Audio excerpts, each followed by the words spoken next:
Praise the Lord. இயேசுவின் ரத்தம் ஜெயம். தினமும் இயேசு நிகழ்ச்சிக்கு உங்களை கர்த்தராகிய இயேசு கிறிஸ்துவின் நாமத்தில் வரவேற்கிறேன். செய்தியின் தலைப்பு: நீங்க சர்வ சேனைகளின் கர்த்தரின் பிள்ளை, அவரது சுதந்திரம், நீங்கள் ஏன் பயப்பட வேண்டும்?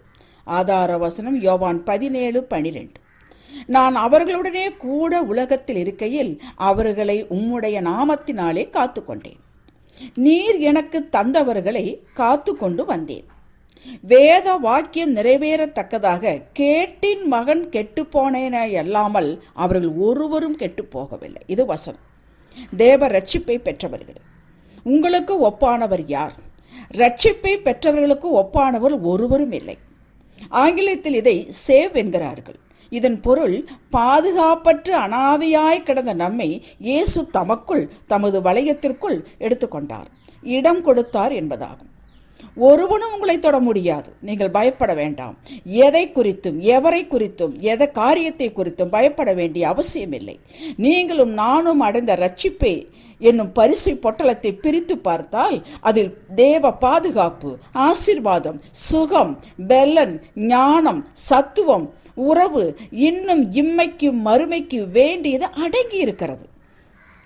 பொதுவாக ரட்சிக்கப்பட்ட மக்கள் இயேசுவிடம் வந்துவிட்டோம் என்பதாக எடுத்துக்கொள்கிறார்கள். இனித்தான் எல்லாம் கேட்டு பெற வேண்டும் என்றும் அவருடைய சிந்தையில் இருப்பதால், தாங்கள்தான் தங்களுடைய பலனில்தான் இனி வாழ்க்கை பொறுப்பு என்பதை யோசிப்பதால் அவர்களுக்கு பயம் வருகிறது. நாம தான் செய்ய வேண்டும் என்பது நினைக்கும் போது மட்டும்தான் நமக்கு பயமும் வருகிறது, கவலையும் வருகிறது. நம்முடைய காரியத்தை இன்னொருவர் ஏற்று செய்ய தயாராக இருக்கிறார் என்பதை மறந்துவிட்டோம். ஒரு பெரிய மகாராஜாவின் மகன் தன் தந்தையிடம் வந்து என்ன கேட்பான்? யோசித்து பாருங்கள். எனக்கு சாப்பாடு வேண்டும் என்று கேட்பானா? ஆடை வேண்டும் என்று கேட்பானா? பாதுகாப்பு வேண்டும் என்று கேட்பானா? இவைகளை கேட்டால் அவனுக்கு என்னவோ ஆகிவிட்டது என்பதாகும். மாறாக, அவன் மகனாக இருந்தாலும், ராஜாவே, தந்தையே, இன்று நான் என்ன செய்ய வேண்டும் என்றுதான் கேட்பான். அப்படித்தான் கேட்க வேண்டும். நம்முடைய ராஜாதி ராஜாவாக, கர்த்தாதி கர்த்தாவாக, சர்வ லோகத்தை ஆளுகை செய்யுடைய பிள்ளைகள் நாம், ராஜகுமாரர்கள், ராஜகுமாரத்திகள். நாம் நம் தகப்பனிடம் தினமும் அதிகாலை எழுந்து அவரை ஆராதிக்க வேண்டும். இது உறவை நிலைப்படுத்துவதற்கு. துதி நன்றி செலுத்த வேண்டும், ஜெபிக்க வேண்டும். இதில் இன்று நான் என்ன செய்ய நீர் திட்டமிட்டிருக்கிறப்பா, எனக்கு சொல்லுங்கள், ஆலோசனை தாருங்கள். உம்முடைய உதவி இல்லாமல் என்னால் ஒன்றும் செய்ய இயலாது என்பதை வேதத்திலிருந்து கற்றுக்கொண்டேன் என்பதாக நமது வேண்டுகோள் இருக்க வேண்டும். நாம் தினப்படி செய்கிற வேலையாக இருந்தாலும் பரவாயில்லை, அன்று தினந்தோறும் இப்படி ஓட்ட ரெக்கார்டு போல கேட்டாலும் பரவாயில்லை, அன்று ஒரு வித்தியாசம் நீங்கள் காண்பீர்கள். இதில் தெளிவு இருந்தால், வெளிச்சம் உங்களுக்கு இருந்தால், சாத்தானோ சூழ்நிலையோ எதுவும் உங்களுக்கு எதிராக செய்ய இயலாது. 2 தீமோத்தேயு 1:7 வாசித்துக் கொள்ளுங்கள். நாம் பாதுகாப்பு வளையத்திற்குள் தான் இருக்கிறோம். இதில் சந்தேகத்தை ஏற்படுத்துவான் சாத்தான். அவனுக்கு பதிலாகவும் உங்களை திடப்படுத்தி கொண்டும் சங்கீதக்காரன் சொல்வது போல வாய்விட்டு சொல்லுங்கள், நான் கர்த்தரை நோக்கி, நீர் என் அடைக்கலம், என் கோட்டை, என் தேவன், நான் நம்பி இருக்கிறவர் என்று சொல்லுவேன். சங்கீதம் 91:2. இதில் சொல்லுவேன் என்ற வார்த்தை தான் கீவேர்ட். பின்வரும் பாதுகாப்பு வசனங்கள் எல்லாம் இப்படி தெளிவாக இருப்பவனுக்கே கிடைக்கிறது. சகரியா 2:8 உங்களை தொடுகிறவன் அவருடைய கண்மணியை தொடுவது போலாகும் என்கிறது. அவருடைய கண்மணியை தொட முடியுமா? ஆகவே உங்களை ஒருவர் தொட முடியாது. இயேசு மந்தையின் பிரதான உண்மையுள்ள மேய்ப்பராகவும் நாம் அவரது மேய்ச்சலின் ஆடுகளாகவும் பாவித்து எழுதப்பட்டுள்ளது. யோவான் 10:27-28 வரை வாசித்துக் கொள்ளுங்கள். 1 யோவான் 4:4 உலகத்தில் இருக்கிறவளிலும் உங்களுக்குள் இருக்கிறவர் பெரியவர் என்று குறிப்பிட்ட வசனத்தை வாசித்து, ஆகா, இது நல்ல சத்தியம் என்று வெறுமனே போய்விடாதபடிக்கு அதை வெளிப்பாடாக உங்களுக்கு கிடைத்த வாக்குத்தத்தமாகவும் எடுத்துக்கொள்ளுங்கள், சொந்தமாக்கி கொள்ளுங்கள், அப்படியே நம்புங்கள்.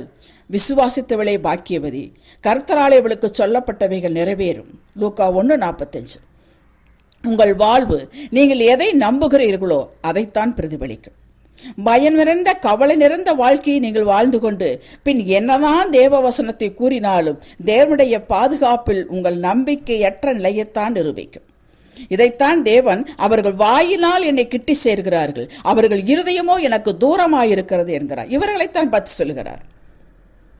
பயம், அவிசுவாசம், கவலை இவைகள் முடக்கத்தின் கெட்ட ஆவிகள். இதிலிருந்து விடுபடுங்கள். எப்படி?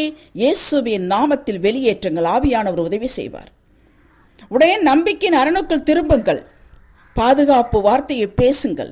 பேசுவது மட்டுமல்ல, உங்கள் செயல் அதை பிரதிபலிக்க வேண்டும். எப்படி? உங்களுடைய சார்பில் இயேசு பிதாவோடு தொடர்ந்து பேசிக் கொண்டிருக்கிறார் என்ற நம்பிக்கையில். பார்த்தீர்களா? இல்லை, காணாதவில் விசுவாசிக்கிறவனே பாக்கியவான். உங்கள் வாழ்க்கையை நடத்துங்கள். இதன் அடிப்படையில் நடத்துங்கள். நீங்கள் கர்த்தரை முழுமையாக நம்பினால் நீங்கள் பயப்படுவதற்கு ஒன்றுமில்லை. உங்களுடைய காலம், அதாவது வாழ்வு, குடும்பம், பிசினஸ், வேலை, சுகம், முன்னேற்றம் எல்லாம் அவர் கையில் இருக்கிறது. உங்களை பற்றிய முன்னேற்ற திட்டத்தை அவர் வைத்திருக்கிறார். அதை எவனும் தொட முடியாது, உடைக்க முடியாது.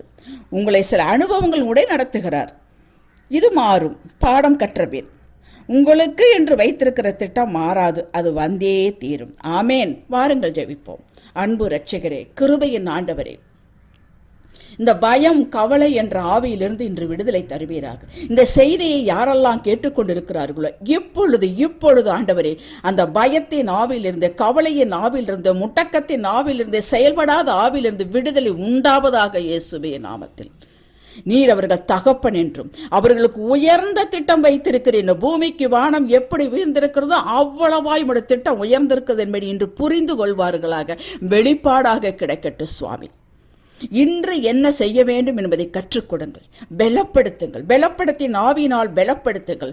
உற்சாகத்தின் ஆவியினால் உற்சாகப்படுத்துங்கள். உங்களுடைய பிள்ளைகள் படுத்து இருக்கக்கூடாது, சோம்பேறிகளாக இருக்கக்கூடாது, எழும்பி செயல்பட வேண்டும். ஆண்டவரே தோத்திரம். உம்முடைய கரம் அவர்களை பிடித்துக் கொள்ளட்டும். இப்பொழுது சகல மகிமை உங்களுக்கு. இயேசுவின் நாமத்தில் பிதாவே, ஆமேன்.